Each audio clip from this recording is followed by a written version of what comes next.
So, Danielle, very nice to have you here in Krakow. You were the preacher of the opening worship during the 13th Assembly of the Lutheran World Federation. Yes. Can you tell us how did it come to that you were to preach during the assembly? How did it happen?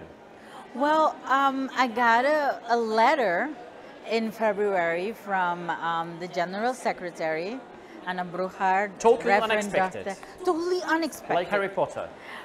Yes, yes, like Harry Potter. Completely unexpected. I've been involved with the LWF before and in different capacities, but this was very unexpected. So Reverend Dr. Anna Bruchard sent me the message to ask if I wanted to do that. And I think she got the reply so quickly back because I was so overwhelmed and happy at the same time that I wrote her back, yes, I didn't know how this was going to be, whatever, but it was just an amazing invite that I said yes right away. Okay. So that's how it happened. How long did it take you to prepare yourself for the sermon, to write a sermon, to think it over, to pray it over, and so on?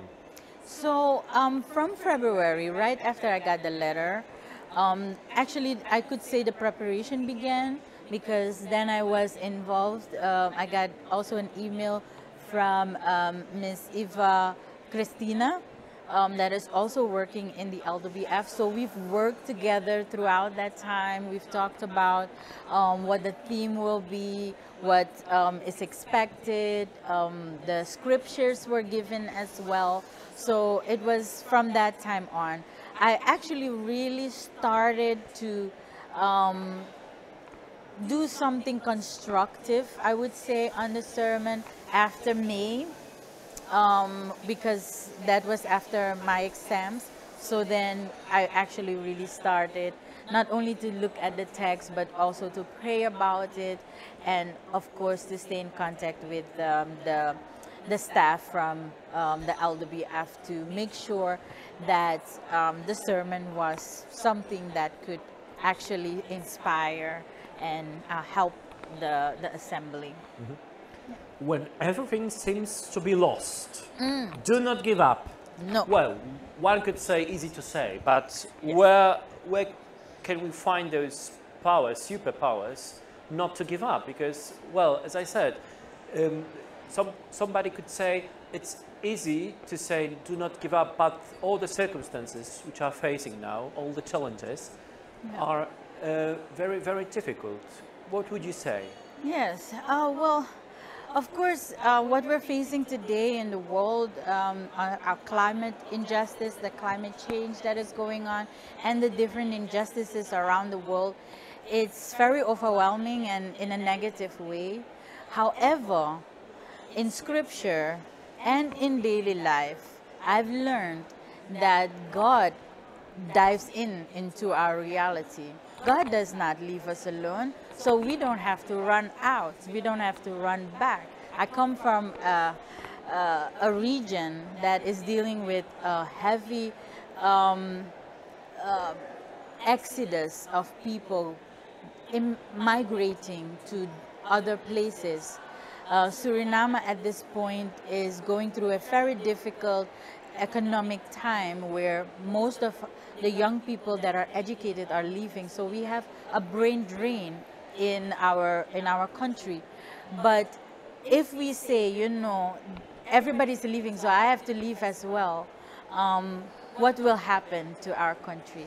Some of us have to stay. So. Precisely, this is the feeling which people have, not the presence of God, but his absence. Yes. So how would you react as a pastor? You're a pastor. You're not only a preacher, but also a pastor. For people who say, I feel the absence of God, I feel the absence of his or her presence, what would you say? Well, the absence of God doesn't mean that God, or you feeling the absence of God, doesn't mean that God isn't there. Because serving God and being a Christian is not about feelings. Of course, it's great to feel something. Of course, it's great to experience that. But just not having that doesn't mean that God is not there. And we remember always that God was on the cross. God was in suffering. God is to be found also in those places that it's very difficult. God doesn't leave us. God does not forsake us in any way, even in those moments where we say, death is right at our door. We know that Christ went through that and came back just for us, just for this whole creation. So God is in suffering. And as Lutherans, we have the theology of the cross that can also help us in those moments when we don't feel God. But God is still there. You said we as a Lutherans. Can you say something about the Lutheran identity and being Lutheran in your context of Suriname? You have about 600,000 people in Suriname. Only about 30% are Protestants, 20% are Roman Catholic. What does it mean to be Lutheran in Suriname, and what is your context of your daily life as a pastor? To be Lutheran in Suriname is to be faithful. Be faithful with few members already, because we are a minority church. And in those times, of course, everybody wants their church to be full, but we have to be faithful with what we have and build on that. To be Lutheran is to be diaconal, to work in a society that has a lot of ills, but knowing that even though we are a minority church, we have so many relationships around the world that can support us in different ways in which we can help our community as well. And to be Lutheran in Suriname is to be interreligious and to be ecumenical, because Suriname has so many different ethnic groups, but also religions. So we cannot say that, you know, we only speak with Lutherans or we only speak with Christians.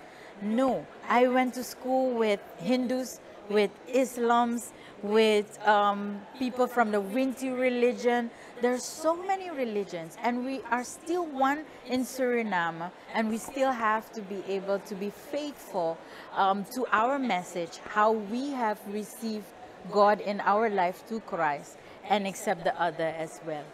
So you would say that typical Lutheran flavor would be to be open and to be faithful. Yes, to be open and to be faithful. Faithfulness is something to know that you are going to go through hardship, but the point is not to give up. You go until the end, the very end to that. The very last question, you said during your sermon, I saw many people here who are congratulating you on this marvelous sermon. It was really marvelous. And you said, don't give up, but also at the end you said, rise up. Yes. To the whole assembly and to the whole family of Lutheran churches.